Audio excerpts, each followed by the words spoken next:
Hi there, I'm an artist, and so far I haven't been replaced by the robot overlords, and now that's your problem. So here I am, here you are, and this year I decided to participate in Art Fight. Now, if you don't know what Art Fight is, I'm probably not the best person to tell you. There's a million other videos here on YouTube about it, so they would probably be a better person to ask, honestly, about the finer details. I jumped in kind of late with the sole purpose of just finding some fun characters to draw, and here's how the first three went. So this guy here is Crimson Velmore, and if I'm being honest, I chose him because I was feeling like drawing tentacles that day, and he was on the first page of the search results in Art Fight that day.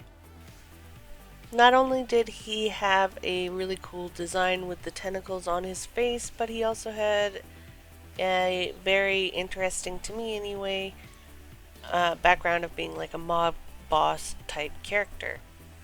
He was really easy to be inspired by as far as just like not thinking too hard about it, not trying to think too far out of the box. It's a pretty standard idea of a mob boss in a back room somewhere, likely for him somewhere kind of cooler and maybe a little bit moist, and being able to squeeze some information out of their latest rat, shall you say.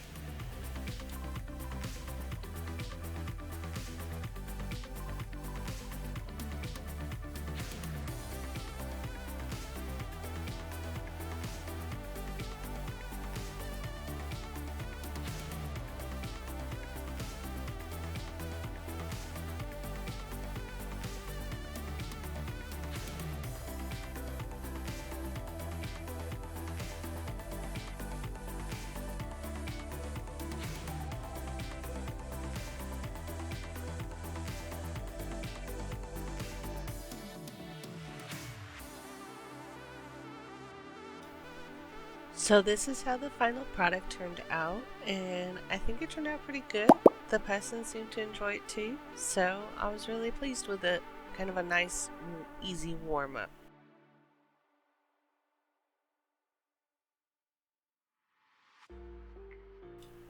So this here is Finari, or Finn for short, and that day I was feeling like drawing a mermaid, but not just any mermaid, of course, but like a cool mermaid. So I wanted to pick something along the lines of Finn here, who is a merker, which is a shark mermaid.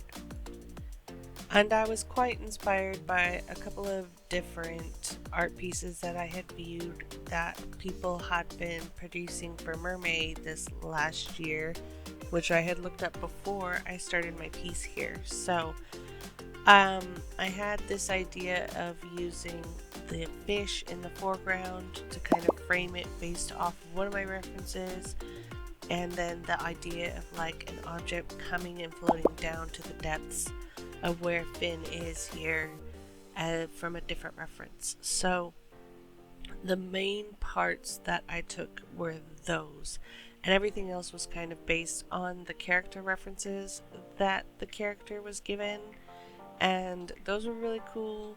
They were really pretty, and I made drawing the character a real enjoyable experience.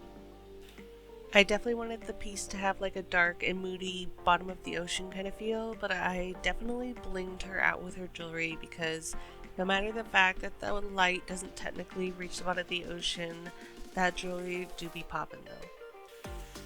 So this is one of the first pieces that you will notice that I tend to avoid drawing things that I am intimidated or unsure about until the very end.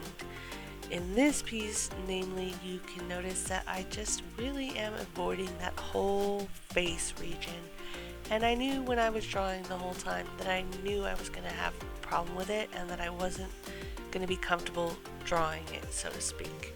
And I just knew that from the beginning. So you will watch me render every tiny little thing in the picture that I can possibly think of before I will actually get around to being brave enough to tackle the face. The object coming down to Finn is actually based off of one of those shark tags that researchers will tag marine animals with to track their movements and their migrations. And so in my brain, it was something that fell off one of the animals and started drifting down to the bottom of the ocean of where it could come into contact with Finn here.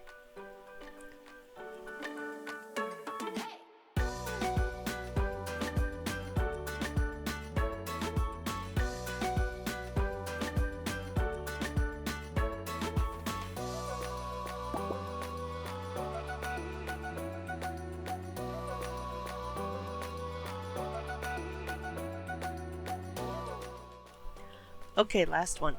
This one is Ane, and I picked her because she was a very cute, adorable sheep character.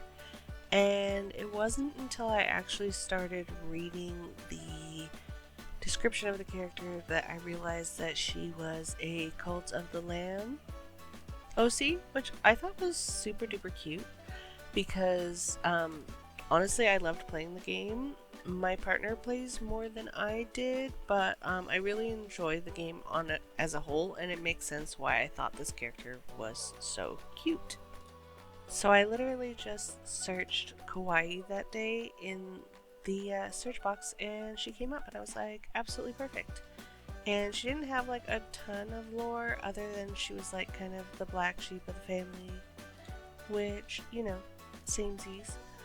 And so I wanted to really just have a fun play with the illustration.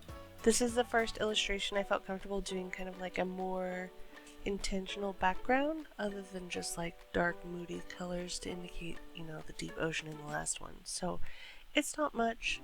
I really enjoy just playing with a blurred background for the simplicity and the like completeness it can give the illustration. And I don't know why, but all along I knew I wanted her to be reading a book. So I decided to put a book in her cute little hoofies because those little hooves are probably one of my favorite parts of the whole piece.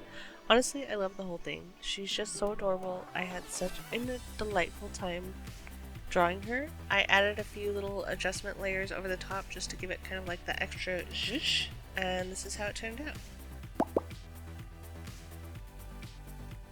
So honestly, finishing a couple of digital drawings like this, the digital paintings, is pretty big for me recently. I haven't really been into art in a while. I let my life get too busy. I let my job get too stressful, and I'm really starting this channel as a way to express myself and be able to remember to enjoy like a funner side of life. No better grammar, mind you, but more fun. I have a couple more illustrations from my participation in Art Fight this year that I am planning on sharing soon. And so if you could drop a like, a subscribe, a comment, I would really, really appreciate it. And until next time, enjoy your life, enjoy your art.